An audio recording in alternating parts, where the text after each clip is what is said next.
சாகும் வரை உண்ணாவிரதம். மனைவியை எதிர்த்து புருஷன் போராட்டம். மதிப்புக்குரிய கம்பெனி முதலாளி சாந்தி கிருஷ்ணன் அவர்களே, நான் இப்ப பேசுறது நீங்க கௌரவமா கேட்கணும்னு மிக பணிவுடன் கேட்டுக்கொள்கிறேன்.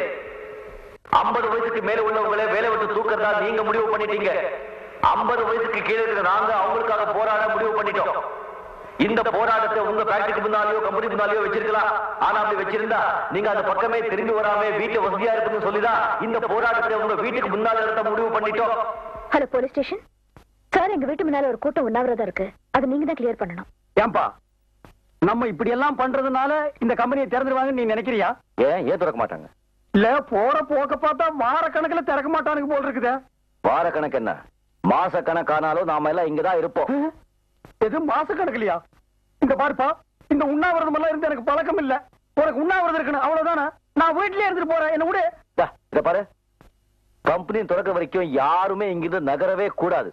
நகர்றதா? எங்க இருந்து? அவன் இடத்துல அப்படியே ஐக்கியமாகிடுவோம். பாடியிலிருந்து லைட்டா பேட் ஸ்மெல் வரும். ஏற்கனவே ஒரு பாடியிலிருந்து லைட்டா வருது. கார்பரேஷன் லாரிக்காரன் வந்து மொத்தமா எல்லாரையும் கொண்டு போய் கொட்டி எரிச்சிருவான். இதெல்லாம் எனக்கு முன்னாலேயே தெரியாம போச்சு. தெரிஞ்சிருந்தா ஏதாவது ஒரு காரணத்தை சொல்லி ஒரு மாசம் லீவ் போட்டு ஓடி போயிருப்பேன். போலீஸ் வருதுப்பா, உண்ணாவிரதத்தை கலைச்சிருவான். இங்க இரு ஒரு நிமிஷம். ஏற்கனவே கொலை பட்டினி, இதுல போலீஸ் அடி வேற தாங்கிக்கணுமா? எல்லாம் ஒன்னால வருது. 50 வயசுக்கு மேல உனக்கு வேலை வேணுமாடா? கம்மு நாட்டிங்களா? கம்பெனில கொடுக்குற பணத்தை வாங்கிட்டு போக வேண்டியதாடா. உண்ணாவிரதத்துக்கு இடம் செலக்ஷன் பண்ணிருக்கான் பாருங்க ஐயா. ஒரு டீ கடை, ஒரு மண்ணு கடை, ஒரு மசால் வடை கூட வாங்கி திங்க முடியாத இடம். எல்லாரையும் கொல்றதா இவன் முடிவு பண்ணிட்டான்ப்பா. மிஸ்டர், என்ன இங்க கலாட்டா பண்ணிட்டு இருக்கீங்க? கலாட்டா இல்ல சார், இது எங்க கம்பெனி தொழிலாளர்களோட உரிமை பிரச்சனை.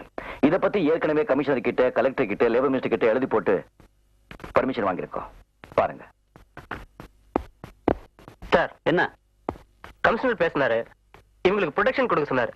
நம்ம ஸ்டேஷன்ல இருந்து 2 பேரும் டே நைட் இங்க காவலுக்கு இருக்க சொன்னார் சார்.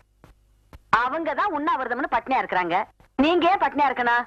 வந்து சாப்பிடுங்க, சாப்பாடுலாம் ஆறி போகுது. நான் ஏன் பட்னியா இருக்கணும்? 4 வேளையே சாப்பிட்டு போறேன். வா ஐயா வாங்க. விடுப்பா, எங்கேயும் போகல. எடுத்து பாத்துருவிய. காரி குழம்பு வாசனை வருதுப்பா. அடே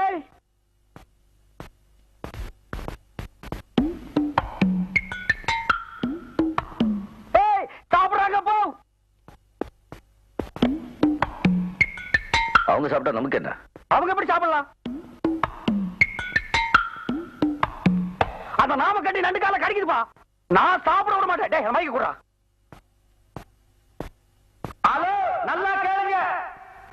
தொழிலாளிங்க வயிற்றுல அடிச்சிட்டு நாங்க பசியும் பட்டியுமா இருக்கும் போது முதலாளிங்க வயிறு நிறைய சாப்பிடாதீங்க. அது உங்களுக்கு ஜீரணிக்காது.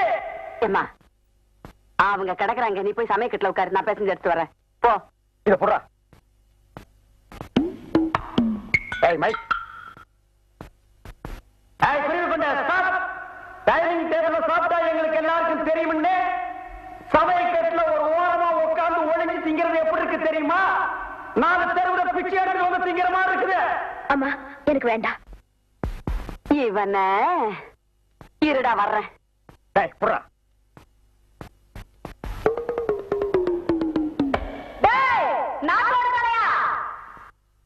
நல்லா கேட்டுக்க. உண்ணாவிரதம் உங்களுக்கு தான், எங்களுக்கு இல்ல. நாங்க என்ன வேணாலும் தின்போம். அதை கேட்கறதுக்கு நீ யாரு? இந்த பாரு, அவங்களோட சேர்ந்து கத்தாம ஒழுங்கா மரியாதையா சமயக்கட்டு பக்கமா வந்தீங்கன்னா மீன் குழம்பு, கோழி குருமா, அவிச்ச முட்டை, நண்டு வறுவல், காடை, கவுடாரி எல்லாம் சமைச்சு வச்சிருக்கேன். வந்து வாங்கி முழுங்கிட்டு போ. அதை விட்டுட்டு அனாவசியமா கத்துன அப்புறம் முழுங்கிறதுக்கு வாயில எச்சி கூட இல்லாம போயிடும். இத புறா, நான் வரேன். இங்க பார், தண்ணியிலே இருக்கும் மீன் கருவாடாகலாம், ஆனால் கருவாடு மீனாக முடியாது. எங்களுக்கு லட்சியம் தான் முக்கியம். என்ன உடம்பாட்டேங்க முடிகிறேன்.